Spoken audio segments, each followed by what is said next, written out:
साथियों, गोंदिया जिले के तिरोड़ा तहसील में अडानी पावर लिमिटेड है। वहां पर निरंतर 10 से 12 दिवसों से वहां के जो कामगार है वो हड़ताल पर बैठे हुए हैं, कुपोषण कर रहे हैं। कुछ कर्मचारी भूख हड़ताल भी कर रहे हैं। उनकी तबीयत भी बिगड़ रही है और कुछ अभी तक मृत्यु को भी प्राप्त हो चुके हैं।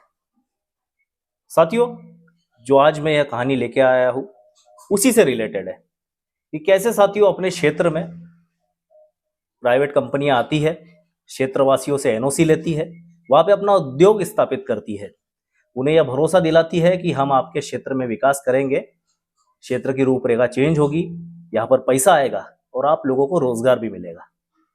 लेकिन जब वो कंपनी स्थापित हो जाती है तब वे अपने अन्य स्रोतों से, जो उसके अन्य उद्योग रहते हैं देश भर में, वहां से कर्मचारी बुलाती है। फुल स्ट्रेंथ तो जो रहती है वो उनके स्वयं के कर्मचारियों की रहती है, उनकी सैलरी भी अच्छी रहती है।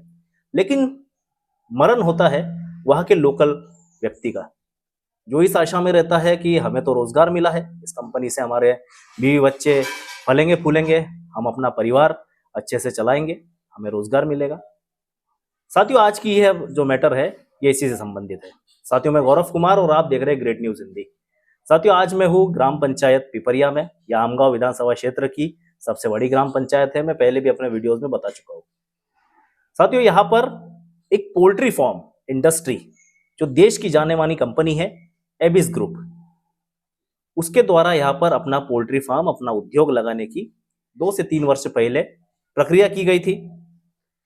उसने ग्राम पंचायत से, जो उस समय बॉडी थी, उनसे अनुमति ली और यहाँ पर अपना उद्योग स्थापित करने के विषय में मुहिम छेड़ी।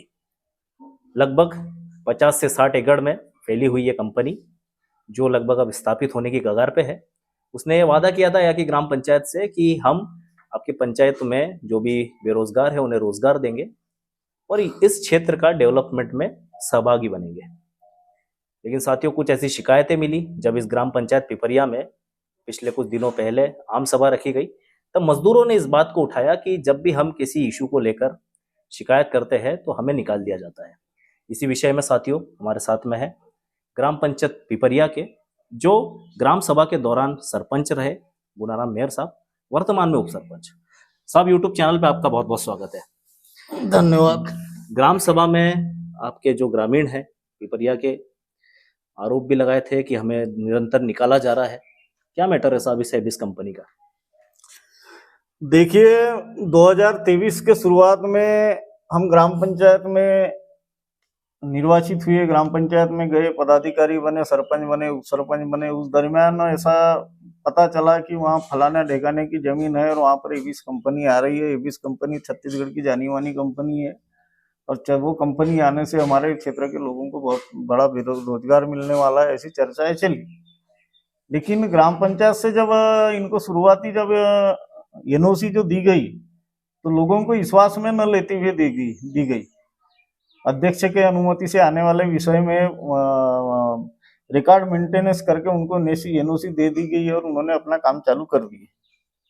अब काम चालू कर दिए तो विश्वास में न लेते हुए इन्होंने एनओसी लिए करके कुछ विवाद उठा, टीका टिप्पणियां आई और काम वाम भी चालू हुआ। उसमें जाना आना रहा। कुछ मजदूरों ने हड़ताल रखे, कभी कुछ रखे। मजदूरों ने कुछ आरोप प्रत्यारोप लगे कि हमारे साथ में अन्याय हो रहा है, हमारे अधिकारों का हनन हो रहा है। ये सारी चीजें वहां पर सामने में आई।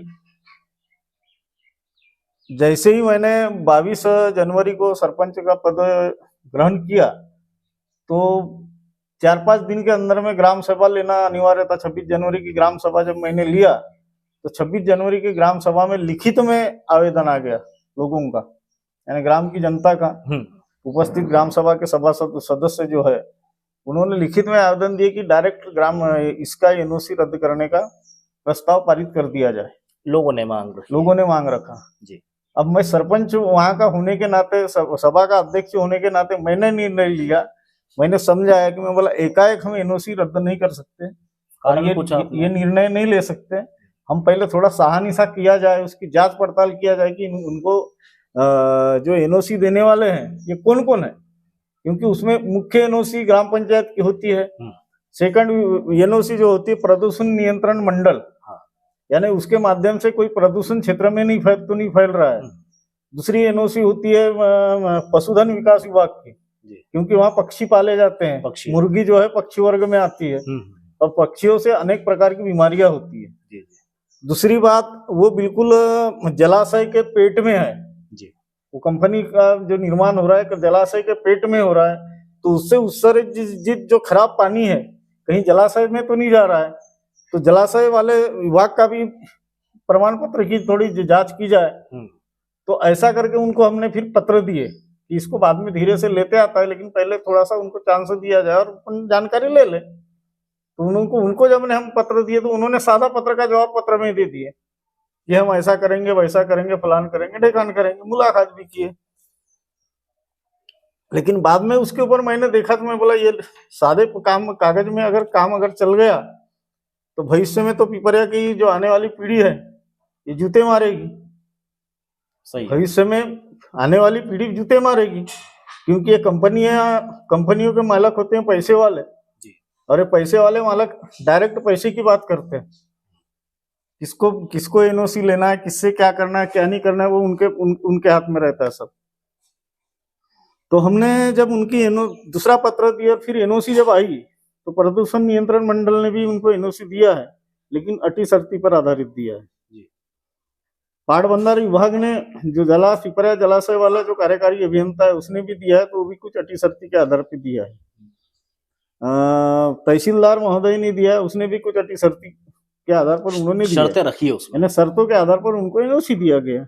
अब उसका वाचन करके हमने दिखाया सबको ग्राम सभा में। तो ग्राम सभा में जब वाचन करके दिखाया तो फिर वहां अनेक प्रकार की अनेक शिकायतें आई कंपनी की, कि कंपनी वाले 10 घंटा काम लेते हैं, 10 घंटे काम करवा रहे हैं। 10 घंटा काम करवा रहे हैं। फिर अगर अपनी शिकायत अगर हम कहीं करने जाते हैं तो डायरेक्ट निकाल देते हैं। अच्छा, काम करना है तो करो, नहीं तो तुम्हारे जैसे 56। तो अभी आपके ग्राम पंचायत से कितने क्या लोगों को रोजगार दिया है इन्होंने? हमारे मैंने पता लगाया, मैं देखा तो नहीं, लेकिन ऐसा पता लगाया वहां उपस्थित जो आए थे उनसे, तो 10 से 15% लोग हमारे पिपरिया के हैं। वहाँ क्या काम ले रहे हैं उनसे अभी? उनसे सिर्फ श्रमिक यानी मजदूर का काम ले रहे हैं। अच्छा, और वेतन कितनी क्या दे रहे हैं अगर अंदाजा उनको रोजी जैसा सामान्य लेबर है उसको 320 रुपया ऐसा दे रहे हैं, ऐसा सुना हूँ मैं, है ना। तो 10 घंटा काम भी करवा रहे हैं। और क्या, तो उसमें सबसे फिर हमने लगाए गणित की एक बार और चांस दे देते कंपनी को, कि कंपनी हमारे ग्राम पंचायत के साथ में अनुबंध करे, करारनामा करे, कि वहां जितने भी लेबर है 100% लेबर पिपरिया ग्राम पंचायत के रहेंगे। अगर लेबर अप्रशिक्षित है तो प्रशिक्षण देने की जवाबदारी कंपनी की रहेगी। वो अपने दूसरे फर्मों में लेके जाएंगे, उनको प्रशिक्षण दिलाएंगे और ला करके यहाँ काम में लगाएंगे। जब उतना बड़ा पाप हम झेलेंगे तो इतना तो तय होगा कि हमारे पिपरिया को कम से कम रोजगार उपलब्ध हो जाए, हमारे पिपरिया के बेरोजगारों को रोजगार उपलब्ध हो जाए। वहाँ उसकी क्षमता के हिसाब से वहाँ लगभग 500 लोग तो रेगुलर काम में रहेंगे। 500 लोगों की क्षमता का काम रेगुलर है, 500 के ऊपर भी रहेंगे। तो 500 सिर्फ लेबर मानते हैं, लेकिन मेरा ऐसा मानना है कि लेबर ही नहीं, वहां का हर कर्मचारी पिपरिया का रहना चाहिए, ताकि पिपरिया के जो पढ़ा लिखा जो युवक है उसको वहां पर रोजगार मिल सके जी। तो कंपनी का कोई फायदा रहेगा, क्योंकि उस कंपनी से हमको जाने अनजाने में प्रत्यक्ष अप्रत्यक्ष रूप में बहुत सारा नुकसान भी झेलना पड़ेगा। नुकसान कैसा साहब? नुकसान कैसा, जैसा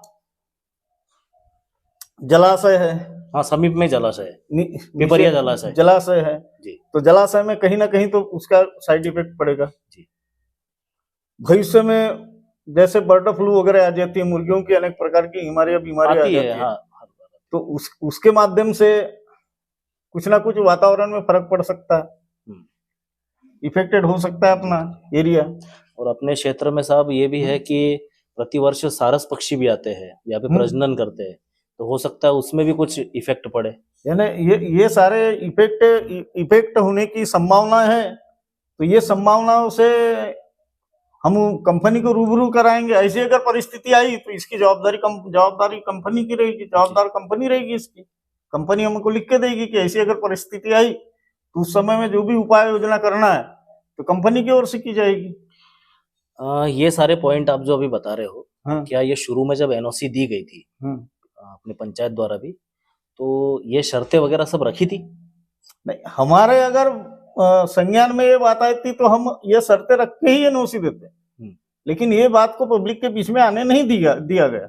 अच्छा, ये पब्लिक के बीच में ये बातें नहीं आने दिया गया और इनको एनओसी दे दी गई। अगर पब्लिक के बीच में ये बातें आती तो हम पहले पब्लिक के बीच में ये बातें को लाते, क्योंकि हमको मालूम है इनकी कंपनियां जहां जहां भी है वहां पर काम जब चालू है होता है तो लोगों के रोष आते हैं कहीं कहीं पर। अभी इसको आधुनिक तंत्र ज्ञान से कंपनी बना रहे हैं ऐसी करके वो कंपनी वाले बता रहे हैं, टोंडी बता रहे हैं। हमने लेखी मांगे उनको, मैंने बोला लेखी, टोंडी में कोई काम नहीं चलेगा, हमको लेखी में दो, है ना। अच्छा, लेखी करारनामा करो हमारे साथ में और अपनी कंपनी चलने दो, हमको कोई उससे तकलीफ नहीं। अच्छा, तो ग्राम सभा में जो ये आपने ये उन्हें भेज चुके हैं उसका अभी तक उनकी तरफ से कोई जवाब आया? उनके तरफ से जवाब अभी नहीं आया। तो अभी उनको अभी अप्रैल का ये समय है उनके पास में। अभी हमारे यहाँ मई में अनिवार्यतः ग्राम सभा लेना पड़ता है, तो मई की ग्राम सभा में ये मुद्दा उठेगा फिर से। अगर ये हमारे साथ में करारनामा नहीं करते, ग्राम पंचायत के साथ में करारनामा नहीं करते, तो मई के ग्राम सभा में ये मुद्दा उठेगा। उन्होंने एनओसी दिए, वो एनओसी को रद्द करने का भी अधिकार है, ग्राम सभा को देने का अधिकार है तो रद्द करने का भी अधिकार है। और सवाल है अभी सरपंच बदलने का। अगर वो सरपंच भी अगर बदलता है तो ग्राम सभा में जो ठहराव लिया गया है ना, तो उसको रद्द करना या उसको रिन्यूअल करना ये अधिकार ग्राम सभा को ही है। ये ग्राम सभा का ही पावर है। इसमें ग्राम पंचायत की बॉडी कुछ नहीं कर सकती, इसको रखना ही पड़ेगा उस सभा में, क्योंकि लेखी पत्र हमने दे दिए हैं और हम नेतृत्व तो करेंगे लोगों का। अगर सरपंच उनके पक्ष में भी रहता है तो हम जनता के पक्ष में रहेंगे, क्योंकि जनता के हित का काम है, हमारे क्षेत्र का काम है। टोंडी बोलने से थोड़ी होगा बेरोजगारी कमी हो जाएगी। वो तो शोषण कर रहे हैं ना, 10-10 घंटा काम करके मजदूरों का शोषण कर रहे हैं। आज जो भी मजदूर वहां काम पर जाता है मजबूरी से जाता है, कहीं ना कहीं गांव में रह के काम करने का मौका मिल रहा है, इसलिए मजबूरी से काम में जा रहा है। ऐसा है, कई बार वो मजदूरों को बंद करने की धमकी दी जाती है, बंद कर दिया जाता है काम में, कई लोग बंद हो जाते हैं फिर चालू हो जाते हैं मजबूरी से। अच्छा, ऐसा है, ये सब चीजें हैं। तो कंपनी के साथ में हम करारनामा करने के लिए पत्र उनको दिए हैं। अब उनका जवाब आता है, क्या करारनामा करते हैं नहीं करते, क्या करते हैं, तो समय बताएगा। तो साथियों, जैसे आपने जाना कि एबिस कंपनी जो कि अपना उद्योग पिपरिया ग्राम पंचायत में स्थापित करने वाली है, उसने जब करारनामा किया था तब जो भी शर्तें रखी थी वे जन सामान्य को ना बताते हुए ऊपरी तौर पे इन शर्तों को बताया गया था। लेकिन अभी वर्तमान में, जैसा कि उप सरपंच साहब ने बताया कि ग्राम सभा जब हुई थी तब लोगों की ये शिकायत आई कि हमें निकाला जा रहा है, हमें 10-10 घंटे काम करवाए जा रहे हैं।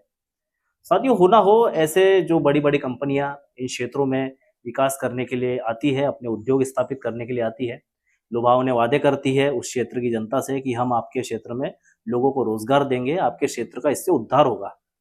लेकिन रोजगार के बहाने वो अपना एकाधिकार बना लेते हैं और फिर से शोषण होता है उसी स्थानीय जनता का। साथियों, ऐसा कब तक चलता रहेगा? क्या ऐसी कंपनियां हमारे ग्रामीण क्षेत्रों में आके अपनी मनमानी करती रहेगी? साथियों, इसी प्रकार की खबरें देखने के लिए निरंतर बने रहिए मेरे साथ में। मैं गौरव कुमार, ग्रेट न्यूज़ हिंदी से।